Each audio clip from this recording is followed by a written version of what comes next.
सवेरे की ठंडी धूप में नहाया हुआ छोटा सा गांव था। इसी गांव के बीचों बीच एक पुराना सा घर था और उसी में रहती थी भोली माई। सरल, सीधी, दयालु और इतना मासूम दिल के जैसे बच्चा ही हो। उनका पूरा संसार बस दो ही जगहों में सिमटा था, एक उनका घर और दूसरा मंदिर जहां ठाकुर जी विराजते थे। एक दिन शाम के समय मंदिर में धीमी लौ वाले दिए जल रहे थे। पुजारी जी किसी चिंता में लगे हुए थे। उन्होंने भोली माई को देखा तो मुस्कुराते हुए उनके पास आए। माई, मुझे 2 दिनों के लिए गांव से बाहर जाना पड़ेगा। तुम रोज मंदिर आती हो और बहुत भक्ति से ठाकुर जी की सेवा करती हो। अगर तुम चाहो तो इन 2 दिनों ठाकुर जी की देखभाल तुम कर दो। अरे बाबा, जैसा हमसे हो सकेगा कर देंगे। हम बूढ़े सही पर ठाकुर जी सब समझते हैं। पुजारी जी ने भी हंसकर सिर हिलाया। उन्हें लगता था कि माई बस पूजा पाठ ही करेंगी, असल सेवा तो उनसे शायद न हो पाएगी। अगली सुबह भोली माई अकेली मंदिर पहुंची। आरती अभी समाप्त हुई थी और घंटियों की गूंज धीरे धीरे शांत हो रही थी। माई ने भारी सांस लेते हुए अपना घड़ा रखा और बोली, ठाकुर जी जल्दी आ जाओ, अपने आप नहा लो। हमारी हड्डियां अब पहले जैसे साथ नहीं देती। जैसे ही उनके शब्द समाप्त हुए मंदिर की हवा में हल्की सी ठंडक फैल गई। हवा की एक कोमल लहर गुजरी और अचानक सामने से बालकृष्ण प्रकट हो गए। कोई शोर नहीं, कोई चमत्कारिक धमाका नहीं, बस ऐसे जैसे किसी माँ की पुकार सुनकर 5 साल का बच्चा दौड़ता हुआ आ जाए। शाबाश, आ गए न, बिल्कुल समय से। फिर भोली माई ने मुस्कुराते हुए घड़ा रखा और बालकृष्ण को देखते रहीं।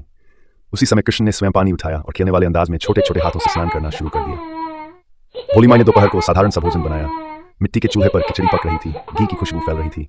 भोली ने थाली सजाई, थोड़ा गुड़ रखा और धीरे से पुकारा, चलो ठाकुर जी अब खाना खा लो। हमसे हाथ कांपते हैं, तुम अपने हाथ से ही खा लेना।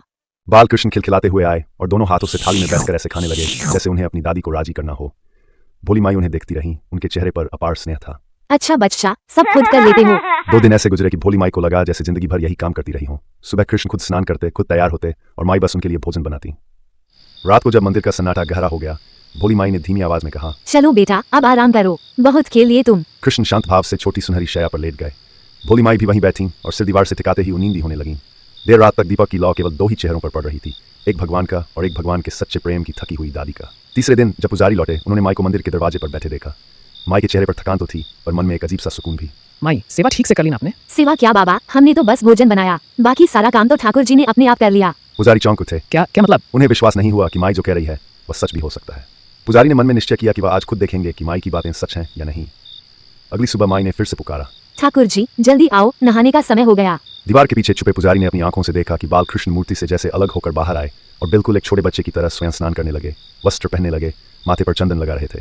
पुजारी की आंखें भर आईं, वर्षों की कठोर पूजा आज पिघलकर आंसू बन गई थी। जब ठाकुर जी भोजन कर रहे थे, पुजारी धीरे धीरे आगे आए। उनके कदम कांप रहे थे। अचानक वे माई के चरणों में गिर गए। माई, आपने तो मुझे भगवान के साक्षात दर्शन करा दिए। हम वर्षों सेवा करते रहे पर सच्ची श्रद्धा तो आज आपके भीतर देखी। भोली माई घबरा गईं। अरे बाबा, हमने क्या किया? हम तो बस ठाकुर जी को बुलाते हैं और वो आ जाते हैं।